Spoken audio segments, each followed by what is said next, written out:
Hi and hello there, Gemini! Happy New Year, everyone! Hi, new subscribers! Ako po si Yan. Welcome here. At sa mga returning kong tambayers, thank you sa inyong walang sawang suporta at magkasama na naman tayo sa isa na namang year! Wow! So yun mga babes, no, I'm so grateful that you're still here with me, ano. At sana magstay din yung mga ating new viewers dito sa channel. So yun mga babes, no, kung hindi pa pala knows ha, mayroon pa po tayong other channel. Link ay nilagay ko sa description box ng reading na to. Kaya kung interesado kayong tumambay dyan din, kita-kita din po tayo there. So yun nga mga babes, wala tayong gender dito, bahay, lalaki, LGBT, lahat welcome. Pwede nyo rin pong iswitch or pagpalit-palitin yung roles kung gusto ninyo. Kasi isa naman po itong general reading. And at the end of the day, lahat po kayo ay may free will na free nyong gamitin anytime, anywhere. So yun nga mga babes, no? And yeah, meron tayo ditong two decks, Demon of the Day and Angel of the Day. So yung mga babes, yung demon, di naman porket demon, demon na agad.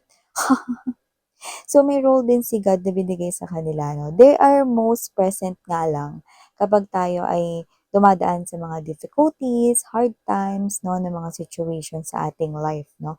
Pero hindi para kastiguhin tayo, no? Kundi para tayo ay i-guide din, no? So, ang role nila is they are there because they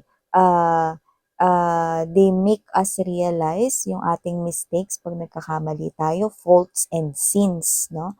And they also present, no, para ma-overcome natin yung ating mga fears and at the same time, no, yung ating weaknesses, no, pinapa-realize nila sa atin no, kung paano natin ma-overcome yung weaknesses and fears. Yan, no? So, yan, no, tissue to mga babes, no, tanggalin lang natin. Alamin na natin ang demon of the day mo, Gemini.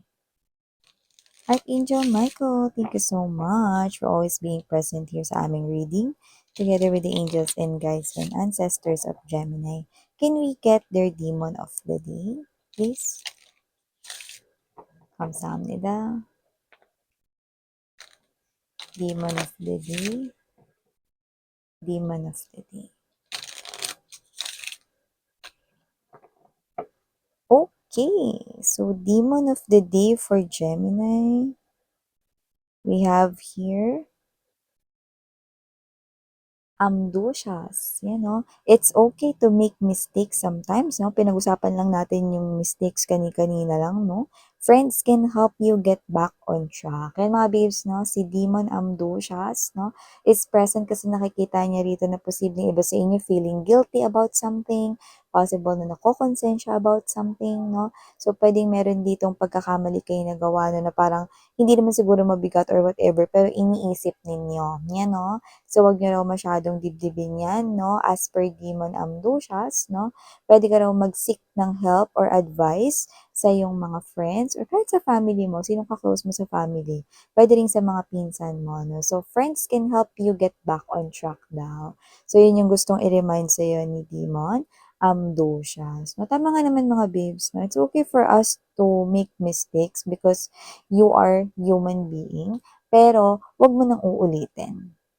Okay? Kasi mali na yun. Pag inulit-ulit mo na, sabi nga ni Angelica Panganiban, inulit-ulit mo na, may sakit ka na. Yan o. So parang sinabi niya yun kay Dingdong Dantes dun sa kanilang pelikula. Nakalimutan ko yung title, no? Kasi doon babaero si Dingdong.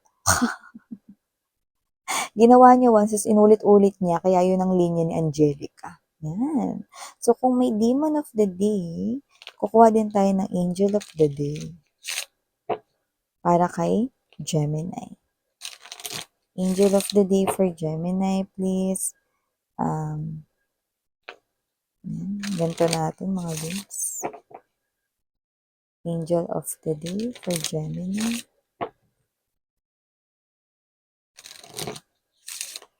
Okay. Angel of the day ni Gemini. I see. Ayan, no? Ihiya, you know, sana tama yung basa ko dito sa angel na to, no? Pero with all due respect, no? Yan, dito sa angel na to, no? Ehiya. Yan. So, prepare yourself to win. You've got friends in high places even if you don't know it.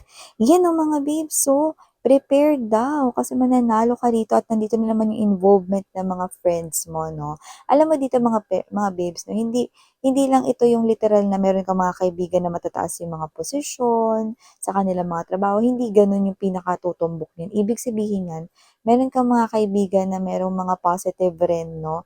Na parang energies na pwede nilang ibahagi sa inyo, no? Sa pamagitan ng mga advices, sa pamagitan rito ng communication sa inyo, no? So, minsan kasi pagpalabiro yung mga friends natin, hindi natin alam, no, kung gaano sila kaseryoso. Kapag nandiyan na yung situation, dun palang lumalabas yung pagiging serious nila, no? So, I think your friends, hindi lang sila nandyan to support you, but your friends can definitely help you din, no? Na magawa yung mga target goals mo. I think especially in improving your life, no? In your finances, yung pinaka nakikita natin dito, no? Pero may mga nakuha ko dito na yung iba, okay naman yung financial ninyo, pero love life yung kulang. Your friends then will help you out, you know? Hindi sa irereto kanila. Pero may bridge tayong nakikita sa posibleng sila yung maging daan para makilala mo yung iyong the one. So, igilid na muna natin 'to mga babes. Kasi titingnan na natin yung iba pang mga mensahe for you, Gemini. What else does Gemini needs to know? Can you please show me? O, kamusta naman na pag-celebrate ninyo ng New Year, mga babes, no? So, yan. Na-wish ko for you guys, no, is magkaroon ng bountiful and prosperous na year 2025. I-claim na natin yan lahat, mga babes, no? So, let us see what else yung dapat malaman ni Gemini.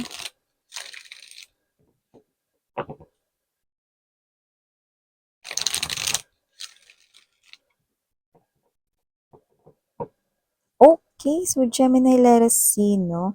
Ano pa yung pwede ditong mga mensahe na dapat ninyong malaman? So, you have here, guys, the High Priestess energy. Present din po dito ang Page of Coins, Page of Swords. Others of you, pwedeng may mga anak na, no? Pero yung iba, pwedeng wala pa. Okay? Knight of Pentacles, pero may chance na magkaanak in the future. Strength card energy, Emperor's energy. Bottom of the deck, we have here for you guys the Ace of Coins, Four of Swords, and the Six of Coins energy. So, ayan mga babes na nakikita natin dito, no? So, unahin na natin Gemini. Meron ako nakikita dito na mukhang may sikreto or lihim na posibleng ang tagal ng secret nun at mabubunyag na ito ngayon with the Knight of Pentacles energy. Someone will tell you something. It's some kind of a secret na posibleng hindi naman talaga as in involved ka dito, pero parang lumang secret ito. Na pag sinabi sa'yo mga babes, no, nakikita ko dito na parang magugulat ka. So, yung iba, pwedeng may kinalaman ka dito, yung iba pwedeng hindi, wala kang kinalaman dun. Pero yung secret is parang super luma na. Okay? Pero ngayon lang na-reveal. Yeah, ganun talaga, wala talagang sikretong hindi nabubunyag. Yan, no? So, yung nakikita ko dito. For some reason, no, nakatitig yung aking attention sa letter B as in boy at letter J as in joy. No? So, nakikita ko dito na pwedeng may B at J ang initials ng person na magsasabi niyan sa inyo or yung mismong involved dyan ay posibleng may letter B at letter J or letter J sa kanilang names. Yan. So, maliban dyan, nakita rin ako dito ng energy, no? Na yung iba, parang meron kayo ritong struggle na kakaharapin or pwedeng hindi naman struggle, challenge or test sa inyong trabaho. Yan, no? Lalo na yung iba na parang lilipat ng bagong trabaho or nagpaplanong lumipat ng bagong trabaho or bago lang kayo dyan. Ganun lang talaga mga babes sa umpisa, no? Parang medyo mahirap, no? Or parang nag-a-adjust pa kasi kayo. Pero nakikita ko yung Six of Coins energy na sa paglaon, makakapag-adjust ka, tutulungan ka ng mga bagong makakasama mo sa trabaho. Hindi ko nakikitang toxic ka rito sa bagong lilipatan mong work. Okay? Bakit ko nasabi yun? Kasi posibleng toxic yung environment ng previous mong job or yung job mo ngayon, no? Posible kasing nagki-clearance ka pa or nagka-turnover ka pa ng iba sa inyo. Yung iba naman, pwedeng hindi yan bagong trabaho, pero mukhang merong bago na makakasama kayo sa trabaho na posibleng mahirapan ka sa kanya. Puwedeng may attitude siya or pag-uugali, no, may gano'n. may energy rin siya ng pagiging bossy. Kaya naman parang hindi niya rito masyadong bina-value yung seniority. Kung hindi naman yun yung usapan, possible na may pagkatamad siya. Yan, 'no? So, ba't siya nakalusot sa kumpanya niyo? Tanungin niyo yung HR. So, maliban diyan, Gemini, nakita rin ako na energy rito, 'no? Na posibleng meron dito na nakatingin sa inyo, nagbabantay, 'no? So, hindi ito yung may crush sa inyo, linawin ko lang. Mukhang babantayan kayo rito ng puwedeng supervisor, manager ninyo or baka yung boss ninyo mismo, 'no? Kasi nakikita ko rito na parang bakit niya kayo babantayan, tamad ba kayo? Hindi mga babes, 'no? Kasi meron siya ritong, nakikita niyang importanteng kailangan gawin, hindi pa naman deadline yun, pero parang gusto niya na agad na matapos mo yun. Nakuha mo, babes? Eh, kasi parang siya 'to na gusto niya 'tong i-review ng i-review. Kasi parang hindi sa interesado siya dun, kundi parang para sa kanya, urgent na urgent yun. Okay? So, mangyari lamang na unahin mo na yung pinapagawa ng boss mo or ng someone here higher rank sa inyo. Lalo na kapag meron kayo ritong work task, no, na ibibigay pa lang, no? Isa itong reminder na mas bigyan niyo yun ng panahon. Yan. So, maliban dyan, dito muna tayo sa mga ganda-gandang message. Meron ako nakikita rito, no, na magbibigay ng gifts sa inyo. And it's a form of eating. Bagay yon, no. So, nakikita ko rito na hindi yun expensive, hindi yun mamahalin, pero matutuwa ka, no, makakataba ng puso kasi galing sa special someone mo. So, pwedeng boyfriend, girlfriend, husband, wife, no? Or someone here na special sa iyo, pwedeng friend mo, yan, no? Or pwede rin naman na parents mo, no? Especially kung yan ay isang mom mo or mommy mo, no? Nanay mo. Yan. So, maliban dyan, nakita rin tayo ng energy rito, Gemini, na meron ditong bagong simula kang kakaharapin, no? Ito parang dito yung energy mo, parang medyo tinatamad ng konti. Siguro ito yung balik trabaho or yung unang araw ng balik trabaho. Kailan ba yung balik trabaho ninyo? Or balik pasok sa school, no? January 2 ba mga babes, no? Or ano, bala kayo? January 6, yan. So, may ganong klase ng energy. Basta yung unang balik mo, no? Parang may energy pa na, ayoko pang bumangon. So, pumatulog, So, may ganong klase ng energy, no? Pero carry lang, mga babes, no? Kasi alam mo, meron ditong magmo-motivate sa inyo. Okay? Parang may announcement, may anunsyo, diyan sa, ewan ko kung school, para sa iba, baka students pa iba rito, or yung iba rito work na, no? So, may announcement dito sa loob ng company na posibleng ika-motivate mo at mas mag-inspired ka pa na wag kang malate, no? At pumasok ka ng tuloy-tuloy, no? Na walang absent at walang late.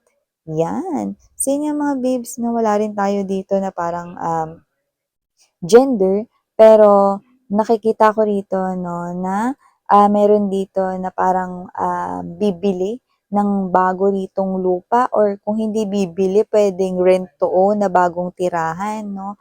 Lupa, pwede rin kasi na parang bagong bahay, apartment, no, may ganyan. Hulug-hulugan, pwede rin yun, nakikita ko dito.